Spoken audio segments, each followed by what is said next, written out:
Okay. So, welcome everyone. I am super excited to be doing this um, webinar, podcast, whatever you want to call it, for all of you today because of what we're going to be talking about and who we have here, which I'm really excited about. So, for those of you who missed last week, you're going to want to go back and watch that for sure because we've got Ashley and Michael here. And this is the second one of multiple that we're going to be doing, which I'm really excited about.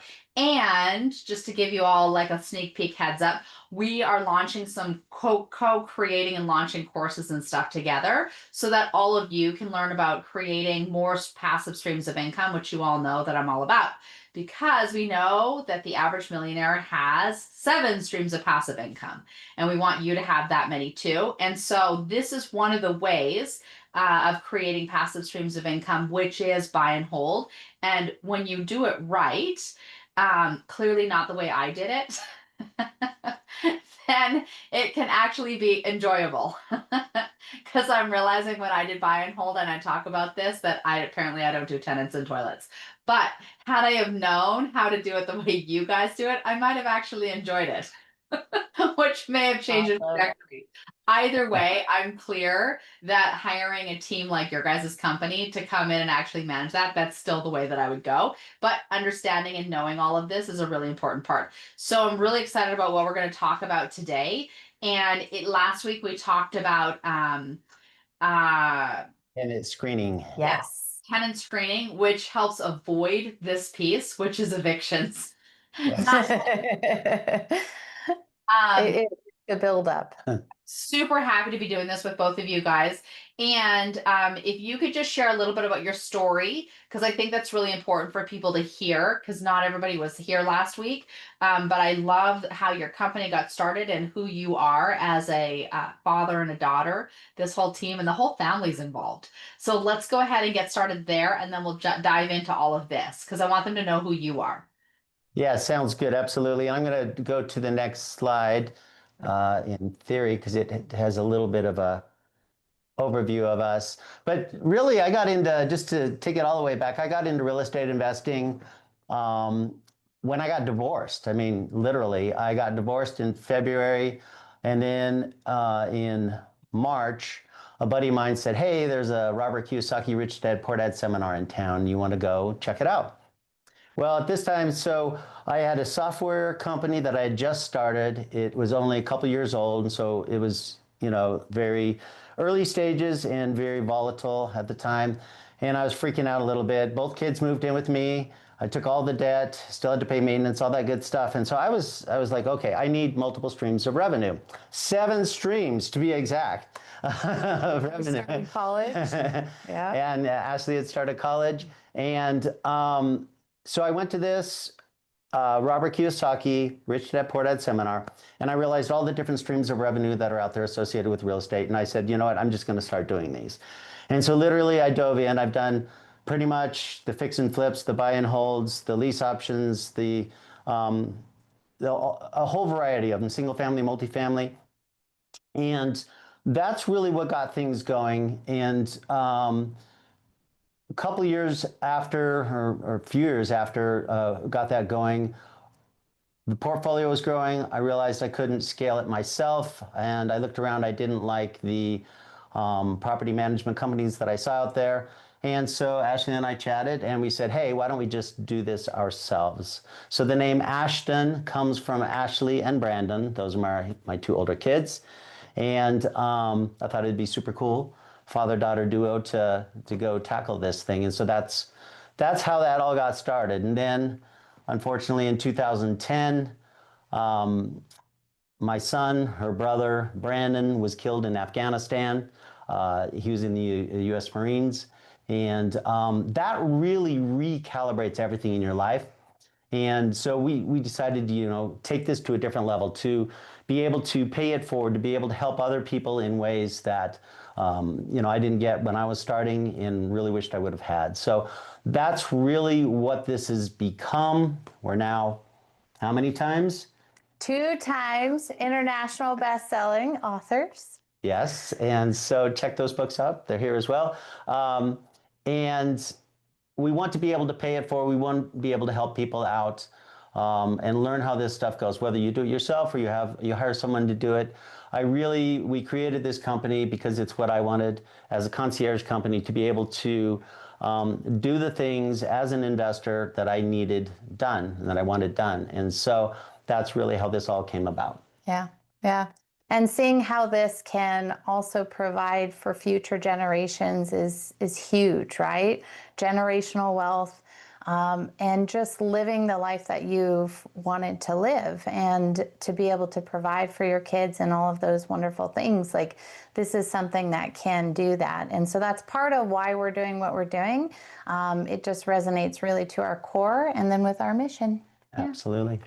I love this so much. Okay, now let's jump into the yummy stuff. Yummy.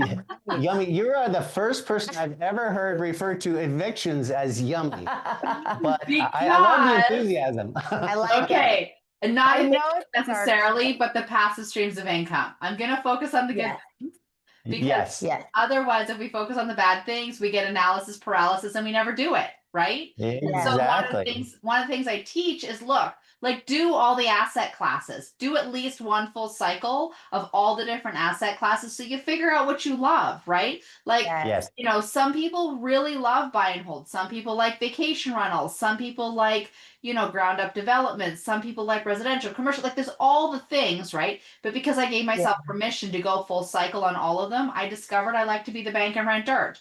But I had to go through the whole process. And so that's the piece that I'm excited. And again, I'm still going to encourage people to go through all the cycles, because some people love this. So that's the yummy stuff.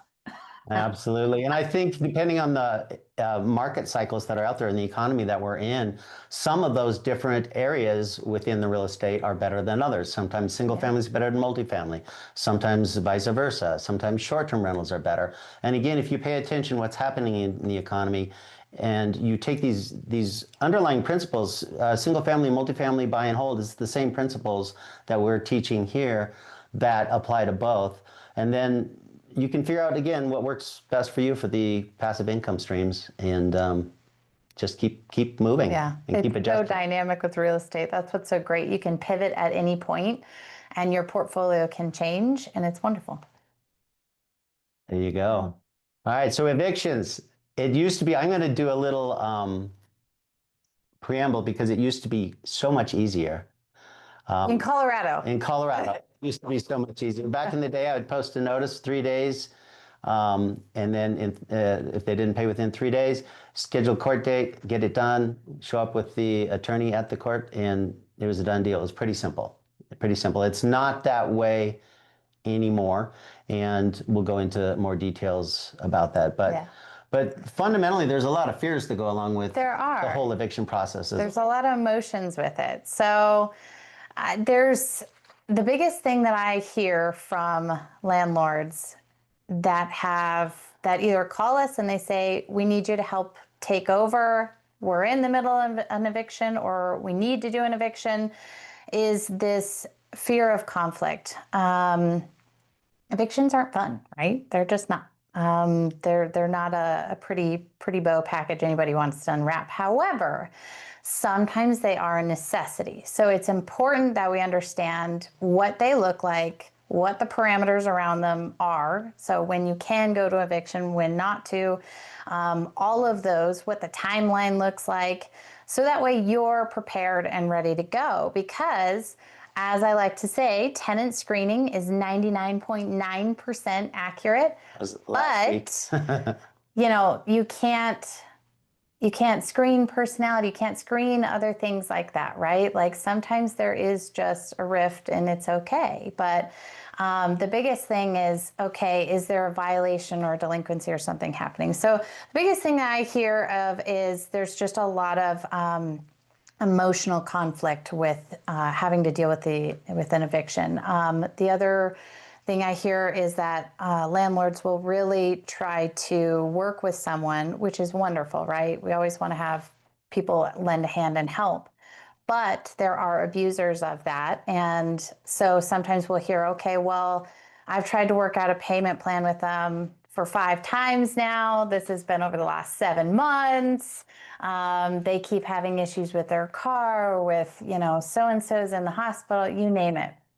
And while empathetically, my heart goes out for anything like that, you have to be able to stick to the facts. Hope is not a strategy. And this is why we're doing this today, is to make sure it's really clear. You're trying to make sure you're protecting your asset as well, because while they may be dealing with these issues here in their life, you're also still on the hook for your mortgage. They're not paying for that and nobody else is. So It is a business. And it is a business. So you need to make sure and take care of your assets so it becomes a profitable business and not something that is draining you financially and emotionally. So given that, I gave the kind of the preface of what it used to be like when it was much, much, much easier. And guess what? The laws have changed, and therefore so did the game. Yes. So they've shifted a little bit, right? And it depends on what state you're in. In Florida, they're going to be different from Colorado. In Colorado, things have changed dramatically over the last 10 years. So you're really, like, when we talk about evictions, you're really going to want to have an attorney that's already pre-vetted, that does property evictions in your state, that knows exactly what legal parameters there are. They're great ones to talk to. And if you have questions, anything like that. Absolutely amazing. So if you do have a property, you want to have somebody that like a lifeline with an attorney that you can contact for questions. But the biggest thing is you got to be aware that legislation changes. And sometimes it changes every January. In Colorado, we've got 11 new bills that are set. Well, they've passed so far. We'll see which ones continue on and which ones will hit by January. But those are all the things that have been happening just now, and it's only July. So things to be aware of. The other thing is there's sometimes that, cultural shock of, oh, I'm the landlord, so I'm the bad guy. You're not the bad guy. But you're not the bad guy. You're It's just business, protecting your assets. and you're protecting your business. Yes. Right. So you can't feel bad about protecting something that you worked hard for, you're using as another asset for your family to be able to go and do things as well, or provide.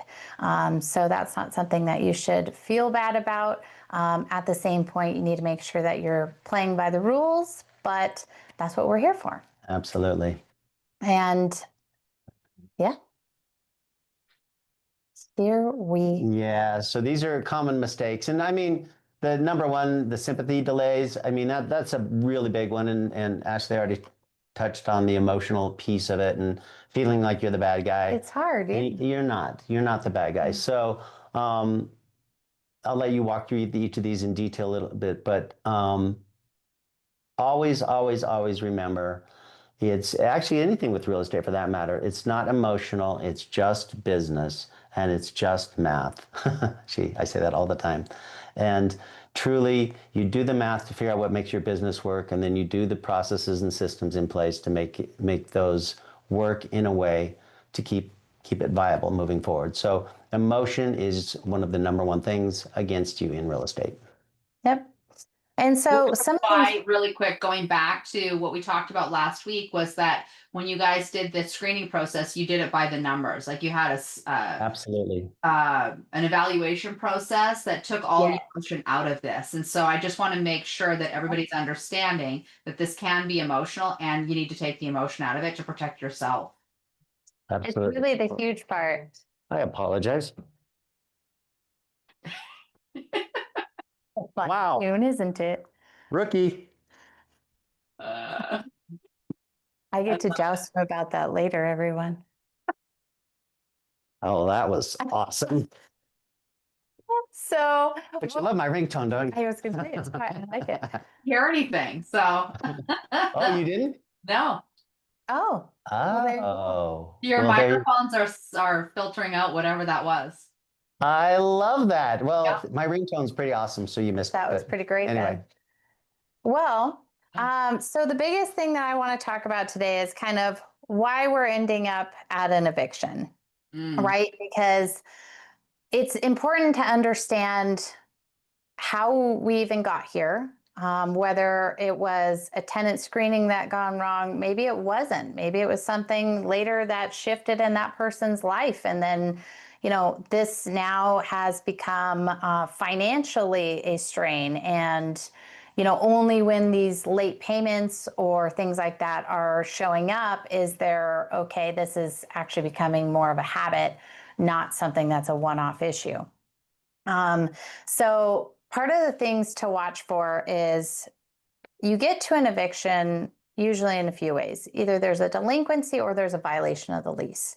That's usually about it, right? Violation of the lease, anything being criminal. This is where it's really important to make sure that your lease is attorney vetted, because you want to make sure you have the proper language, you have the proper compliance information in your lease. Some people just grab leases off the internet. I would not do that. Start there, but have them vetted. Yeah. And Then adjusted and start updated. there if you want. Exactly. That's a great, you can start there, but have your attorney in your state go, okay, this is what I'm doing. This, does this have the proper language? Is the late fee correct for my state? Now in Colorado, there's no late fees charged until the 9th. Is that proper for your state? Find out, because that's all going to be proper language that you want in your lease. Same thing, like if your lease has to be in the tenant's primary language. In Colorado, it does. So if they speak Japanese, your lease is in Japanese. I am not making that up. So you've got to make sure that you have your lease is kind of your manual for how your entire tenant relationship will go, what they're allowed to do, all of those things. And it's your backstop for when you end up in court in an eviction. So it's critical that you have that in place and that you've documented everything, because it is truly, again, the court system is also very much by the facts and not emotional as well. But you must have your facts and your evidence available. And if you've got a lease that clearly states there's no criminal behavior or anything like that happening, no drug use, anything like that, and you find out there's drug use that's been happening, that's a violation of the lease. You go through the notice posting and then it still, continues, then you're going to eviction. But at least there's complete record, clearly stated, this wasn't allowed in the property. This continued to happen. We gave notice that this can't happen. Tenants ignored it. And now we are where we are. So as the term eviction can be scary, but just looking at it as facts instead of the emotional part can help sometimes with that as well. So knowing why you ended up there with delinquency or a violation that occurred is going to be key. And then a lot of people say, well, I've accepted a partial payment after you posted a notice. Okay. Or you've gotten, there was one other landlord, and I'll tell this story. This We have a comes case later. study. We'll walk. There's a case study with this in particular, and he did text messages with the tenants. And they would text back and forth and make agreements.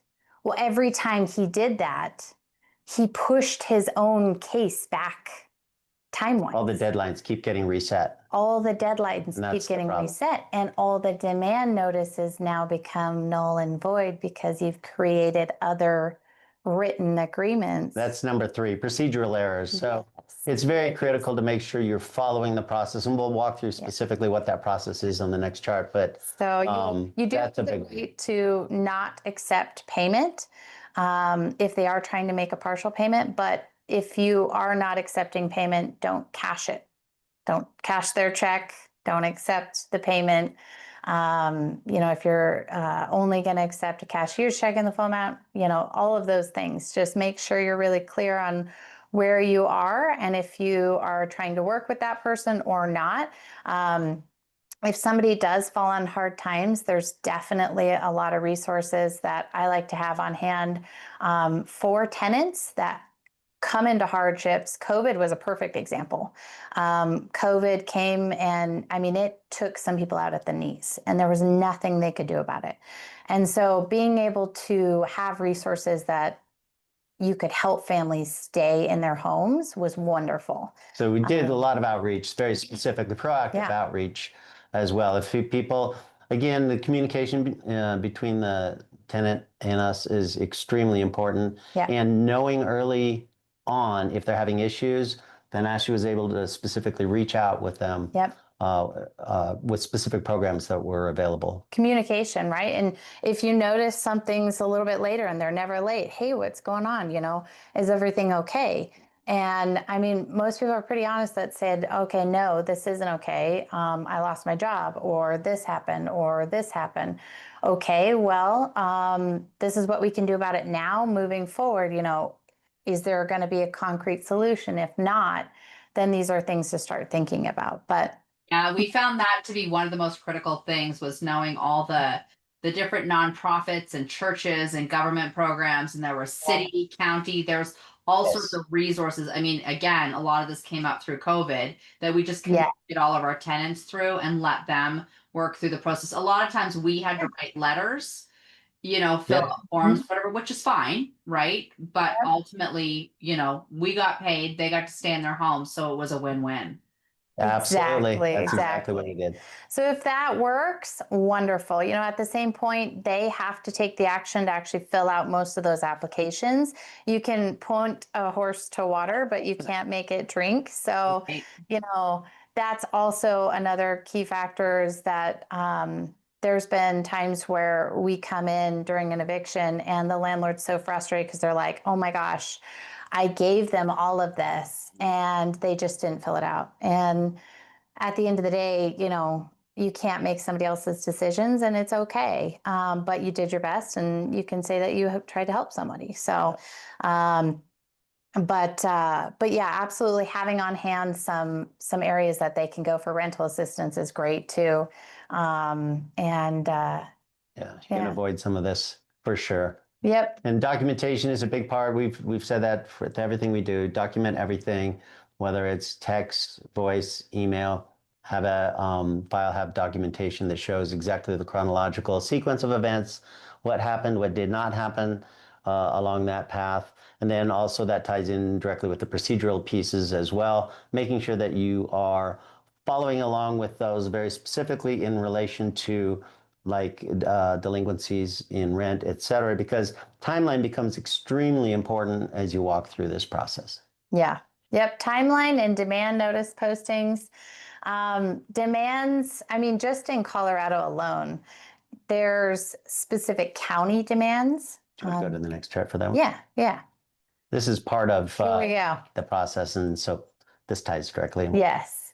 So knowing what type of demand to post, making sure that it's, you know, the attorney formatted form that's appropriate. This is also why it's key to work with an attorney because they have all of those forms and they just give them to you. The other key thing is, and we've actually switched to this with how Colorado has changed their demand postings. So now they require where you can't just go and post a notice on someone's door and walk away. You actually have to try to serve it twice. So if you don't get a physical person the first time, you have to come back a separate day. Separate day, you have to log what time and day you've tried first, physically come back another day, and then repost the postings. Attorney processors are great at this. Yeah. This is what they do, guys. This is why it's so great to have an attorney relationship. It doesn't have to be your time. It doesn't have to. And this is all billable back. And this is also why this is a business. So if you are looking for like, okay, this is scary, all this stuff, well, just remember in your lease, all the attorney's fees can be passed through to a tenant. The language needs to be proper. It needs to be attorney vetted, make sure, but that is something, another way you can protect yourself. So you can use those services and not feel like, oh my gosh, I can't afford this. How am I going to do this? You can get that professional help you need to be able to serve the demands appropriately, know which demands you need to serve, all of that good stuff. So they're great to add to your team, or I mean, ours are wonderful. Yeah. Love them. And but just Been absolutely with them, phenomenal. by the way, for 12 years. Yeah. Or more. Yeah. Yeah, they're They're great. amazing. So it just That's a whole other thing I need to add in is that those team members are critical. And I learned that years ago. Is you always make sure you pay your accountant and your like you never ever miss those bills because they literally can make or break you. Absolutely. So true. Absolutely. So true. Team is critical. And you don't have to know all the pieces, but having the right people on your team who do know their pieces, that is the critical part for sure. Yep. So attorneys are wonderful. They're going to vet your leases. They're going to make sure you got the right demand notices. They're going to let you know when new laws come out, all of these good things, right? That partnership is going to be huge. And knowing what demands to serve, knowing how to serve them, and when to serve them, because there's that period you have to wait. So now in Colorado, it's a 10-day demand. It used to be a 3-day for anybody that's still on the 3-day. Back in the day. It's not that anymore. Don't do it. But yeah, it's a 10-day wait period. And it's basically a 10-day demand to cure, right? They have 10 days technically to cure that violation that you're posting the demand for. So Actually, let's jump right here because it talks about that specifically. There it is. So 10-day notice period before filing. So what that means is on the 10th day, you can't say, okay, I'm going to go file it now. It's still not, they still have until midnight on the 10th day. So technically it's the 11th day that you can go file that with courts if nothing's been cured. Florida's a little bit different. Florida's still in 3 days, but this is why it's important to check your state, because every state's going to be different on their HUD guidelines here. They might have county-specific forms. They might have different posting requirements, just like Colorado does. Yeah, and that's a tricky one, by the way. The county piece is a tricky one because sometimes one county does, they require different documentation, different posting notices than a different county. So yeah. That's a big one. Different languages still. Yes, absolutely. Colorado's big on the demand notices even being in the tenant's primary language. So if you serve in English, a demand in English, and the tenant primary language is Spanish, it's not valid. It's not going to hold up. So those are all super, be very clear, and knowing your valid grounds for eviction, right? Delinquency, violence, if they're violating some portion of the lease, that's all verifiable. And any illegal activities, anything like that. But those are going to be critical pieces that you're going to have in your lease that is not okay. It'll be documented. You'll have your notice postings. And by the time you get to eviction, it's pretty straightforward of why you ended up here, who is in the wrong, and then there's takes the emotion out of it still, and you're able to regain possession of your property. So you want to walk through a specific use case? Yes. This is a very specific example of a property. Yeah, so this happened. We got a call through known landlord that we managed for, gave us a call, said, I've got a friend, they're in it, they need some help, I'm going to give them your info. So we got a call from him, and he had an 18 units, and this property was great property, but he was in the middle of an eviction. It was horrible. He was getting harassment text messages. It was just, it was crazy at this point. So he's like, I need you guys to take over from here. This is where I'm at. Go. And so we did. And through these, taking the emotion out of it and truly by the book, going through, getting all the information on what the eviction was about, passing everything through the courts, following it through the eviction, getting that tenant out. We actually had to go through physical eviction because they refused to get out. but we were able to complete several of the evictions for him and get those properties turned and re-rented. But wow, this one was a doozy. And I think the biggest thing here was there was no boundaries set for the owner. So he was just getting mass texts constantly, all hours of the day. And he was just at the point where he's like, He's exhausted. this is bad. Yeah. I don't want to be in this anymore. I need help. I went off the ride. I want off the crazy ride for sure. So he came in, immediately just implemented the boundaries of, okay, hey, we're the managers. The physical notice goes out that says, hey, this is who we are. This is what we're doing. This is who you need to reach out for maintenance, for this, for this, for this. And just immediately taking that off of him. Now, obviously, that took some time to get used to for all 18 units for the tenants because they weren't liking the fact that they had to talk to management first. But in the end, the whole thing actually got turned around. Everybody was super happy. All of the tenants liked us after, I think it took like a month for them to like really be like, okay, we have to go through management. We made the owner stop communicating. We're like, by the way, that is a rule. That's a cardinal rule. You are never the owner. When you're talking to the tenants, you are never the owner. I have been an inspector. I've been a maintenance guy, just checking out what needed to happen for maintenance, or I've been part of the property management company. But you never, never, never say you're the owner, because once they know you're the owner and they know your contact information, they have a lot of leverage that you don't want them to have. So that is a key rule. Do not ever do that. Well, and if you have a management company, they're not going to call the management company anymore. If they have your info, they're going for you. Yeah. Yeah. Right. That's for just sure. Case in point. They're just going to go. They're going to go right through to you. But yeah, we helped him through two really big evictions that were pretty bad, and he was originally going to just fire sale the whole thing.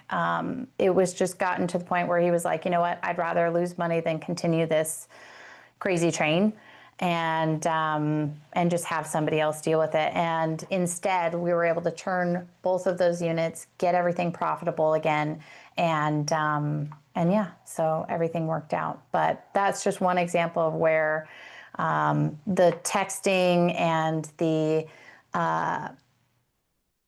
trying to rely on those stories and being emotionally receptive to them. Yeah. I mean, it's good to understand that timelines. and to, like we talked about earlier, to find some other resources that are available to help them pay their rents. But don't get caught up in the drama. It is just a business, and it's not personal at all. And so don't get caught up in there. The key pieces, don't wait. I think Ashley's been very clear on that one, is that watch your timelines very carefully. Make sure that when you hit the delinquency date, that you immediately file. You don't wait. You don't, if they get a phone call that says, well, check, yeah, I sent a check, it's in the mail, the famous checks in the mail thing. Or I promise I'll pay it tomorrow. Do the documentation, follow through, because you are going to be the one who ends up losing later if you don't. Yep. Well, and there's specific parameters, right, for being able to, like in Colorado, it's now changed on what you can non-renew for. There's a set list of 6 items that you cannot renew for. Otherwise, you can't remove anyone from your property. It has to be one of these 6 cases. So with that, you're going to want to make sure, if something is truly not working and there are lease violations happening, even if it's a late rent and it's a one-off, having a conversation with that tenant and saying, okay, great, I totally understand. You're going to have it next Tuesday, but guess what? Just be aware, you're probably going to get a notice. We're going by the book. You're going to get a notice on this date. But if you have it in by Tuesday, you're within that window, so you should be good to go. And it keeps them honest for what they're and they saying understand the next next steps. They understand that if they don't do their through. part, Yeah. what's going to happen. Yeah. So you still have that conversation and they still understand that there's that window, but if that window passes and, that didn't happen, then this is the next step. So making sure that your follow through is strong and that you're just abiding by those dates is going to be key. Also with the holdover costs for your property, because you're still, like I said, you're still paying mortgage, you're still doing all these other things that you're on the hook for. And they're not. So if they're not paying rent, yeah, goose eggs coming in. You don't want that. What about the what ifs? Right. And it goes back to like, we teach people how to treat us. Right. And so when you're setting a precedent of like, well, I just want to be nice, you become a doormat. Yes. And then you're telling people like through your actions that it's okay to treat you like a doormat. And that doesn't work. So it's why there's parameters set to protect you, to protect them. And I always say this to my kids, like, listen, you may not like the rules, but just play the game, play by the rules and win, right? Like you don't have to like vote on the rules. Just know what they are, play and win. And this is just it. This is the way it goes. And doesn't mean that if you're playing by the rules, you're the bad guy. It just means these are the rules to the game. Like if you play Monopoly, it doesn't mean that if somebody lands on your space, you collecting rent from them as you're the bad guy. No, those are the rules to the game. That's it. These are the rules. These are the rules. If you want to stay there, these are the rules. Right? And if you miss that point, you feel like you're the bad guy. Play Monopoly with a 7-year-old. They'll kick your butt. So true. Funny, my kids love Monopoly. So I got younger kids too. They love Monopoly. So love that though. I love that these are just the rules because it's true, right? Yeah. I mean, if you don't pay rent, okay, we all internally know what's going to happen next, right? But just vocalizing and say, okay, well, that's great. And if you have the rent payment Tuesday, great. Also, just so you know, this is what happens next. You're going to get a demand notice. If you're paying within this window, you should be fine. Yeah. But those are the rules, and making sure those are on the Monopoly board. You go to jail, like on the exactly. Thank you. It's just the rules. It's just the rules. Make them up. If you're confused, go play Monopoly. So true. Oh my gosh, I love that. I think that it should be rules of the game. The game. It really should. So yeah, I mean, the other biggest thing I get here is just there's hesitation on, well, am I qualified to go to eviction? And this is really where I just want you to understand. So common situations, like I mentioned, are going to be like the legal violations. If it's something where, it's criminal related, that's a given. If that's, obviously no drug use, things like that in your lease, violence of any kind, if anybody's, physically fighting with your neighbors or anything like that, or police have been called, anything like that. Those are all going to be key violations. Noise disturbances are still violations. Upkeep of your property is still a violation. The unauthorized tenant, a pet that just came through that you don't know about, if they haven't gone through the proper steps to notify you, and maybe they haven't paid a deposit, or you've requested one now that you know of the pet and they've refused. These are all violations. And they're just the rules. I love that. They're just the rules. They're just the rules. Your lease is just your set of rules. That's it. It tells you how the game is played. That's what your lease is. How to win. Play your rent. And how to win. How everybody wins is really, the tenant wins with being a wonderful unit. These are the set of rules they got to abide by. You win with getting an awesome tenant that abides by all the rules. Everybody wins. So, making sure that you're just playing by the set of rules, it really takes away all of the stress and anxiety when you're dealing with anything like that. If you get to the point where you're physically going through an eviction, you may have to go to a court or a trial or anything like that. That's where that documentation is going to be key.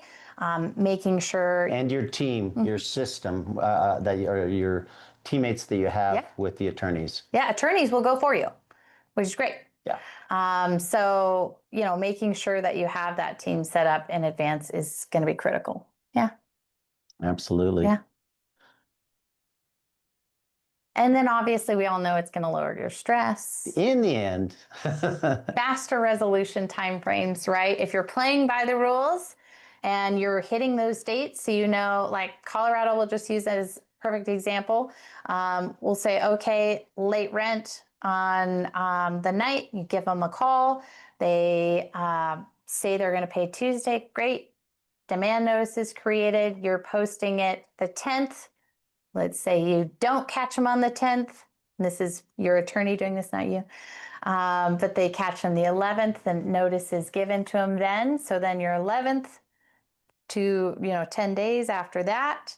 And so you're seeing this time frame, right? Like how long, just in Colorado, this can take eviction wise, which is why it's critical you don't miss. Critical you don't miss these deadlines. Or get them wrong because they reset. Yes. That is actually probably the one that we've seen the most, that people, the look on their face is I guess, dismay, and just like they are completely worn out from the system, which, I mean, truly, I get it. I mean, I've been there in the past, but that's why you make sure that the process you follow is accurate, the timelines you follow are accurate, the documentation that you post and that you file is accurate for the county and the state that you're in. And knowing the rules is half of it. Once you know the rules, I love that, Catherine. Play to win, knowing the rules. Yeah. And so Play to win. that's all this is. Well, and Call it's it giving you a little bit- accurate thinking, because when you have accurate thinking, then you take the emotion out of it. You're Yeah. like, Yeah. look, just like Monopoly, you roll the Yes. dice, you do your move, it's the next person's turn. That's it. Yeah. You filed Yep. the paperwork, you rolled the dice, you did the thing, now it's their turn.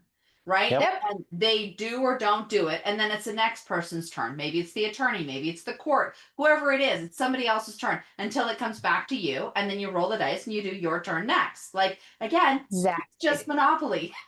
Yes. Exactly. But there's no emotion, and you have accurate thinking, right? Like when Yeah. you take the emotion out of it and just understand, here's a process, here's the steps, here's the timeline, follow it, play, and win. Yep. Yes. And timeline wise, I get this question a lot, is what does that look like, right? Let's say you're in an eviction. Now, Colorado's time frame looks different from Florida's. Florida's time frame looks different from Wisconsin's. New York is a nightmare. Every state, this is where, just make sure you're playing in whatever state you're in, play in your rules, play in your sandbox with your set of rules. But in Colorado, I can go through the eviction timeline here as well. But it usually starts out with, so you've got your delinquency that happened, a violation of some kind occurs, right? You're notifying that tenant in writing with a demand notice. You can also have a conversation with them, a call. We like to do both, have a call, an email, and a demand. It covers all boundaries, right? It's documentation at its finest. So Courts love that, by the way. you can have a phone call, and then you can have an email that recaps that phone call. And then you can have the demand notice that says, even in the email, it says you're going to get a violation notice for what happened. This is our conversation about it. But the demand notice is posted, right? That period, it's basically a waiting period for them to cure. They don't cure at that point. Then you're able to go file with the attorneys. And so the attorneys basically file it with the courts. And you get your court date, waiting for the court date. That's a little bit of a wait time now. And after the court date is there, then you can regain possession of your property. Now, in Colorado, regaining possession of your property is great when the court says, okay, yes, you have possession. However, the tenant may still be in the property. So even the court said, okay, you've got possession. There's no move date by maybe X date, but you call the tenant and they're like, well, no, I'm still here. And you say, okay, well, Technically, you're not. This is the next step. not If you make that choice, If you make this is the next. then yes, then the next step would be the physical eviction. So then you tell your attorneys, okay, they haven't moved by the move date.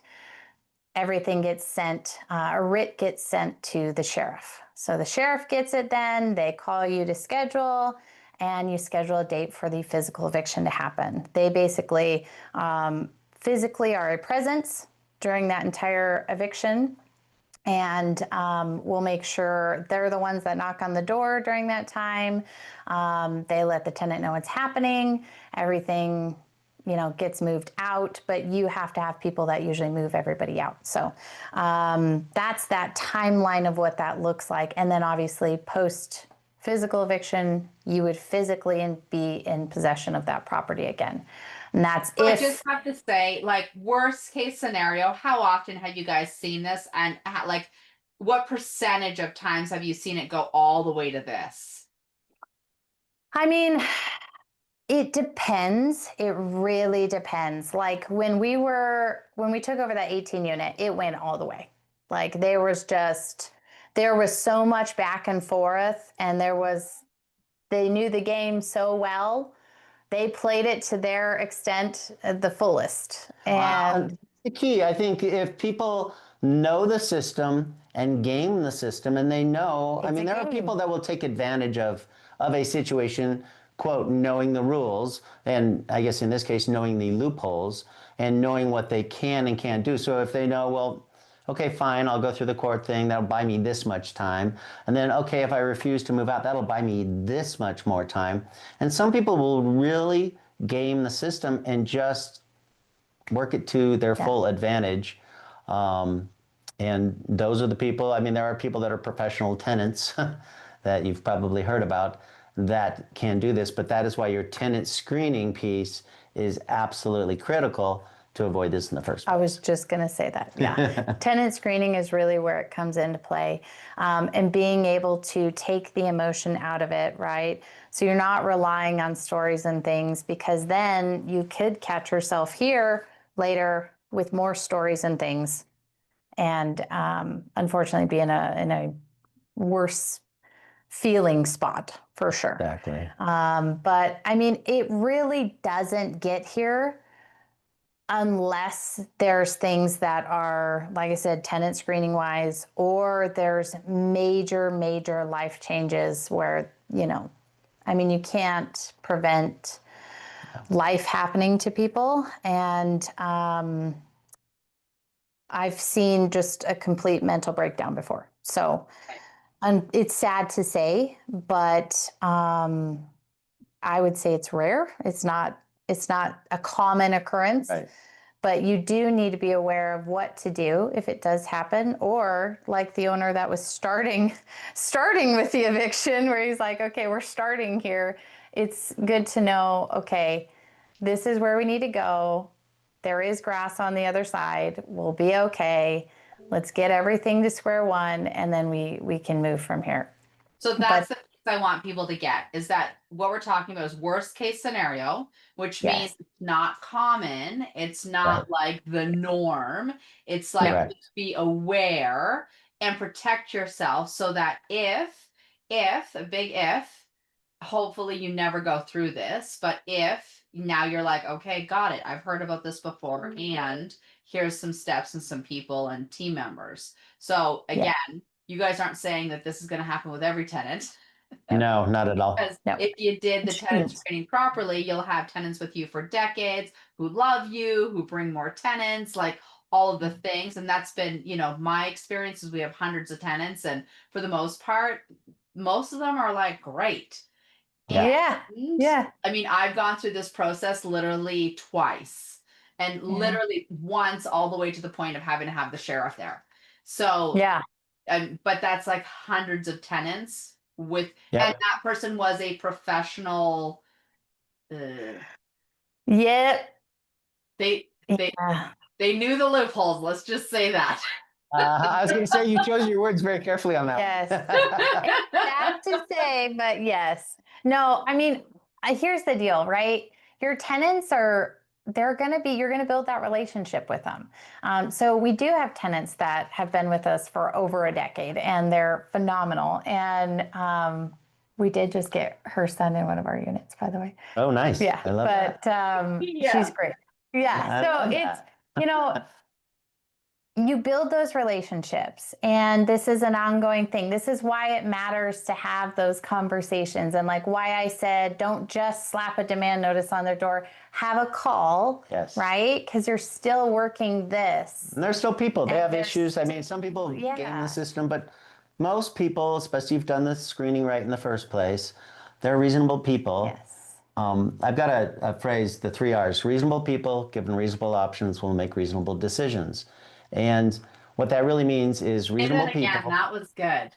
Yeah, if you have reasonable people, that's key, by the way, given reasonable options. What that means is for the things that are in front of them that they can make a decision on, they will make reasonable decisions. So I call it the 3 R's. And I truly have found that to be the case. And most of the people, again, the first R has to be there. They're reasonable people. But if they are reasonable, then if you show them the options that are in front of them, then they'll generally make good decisions. Yeah. So Yep. it's my experience. And I think we are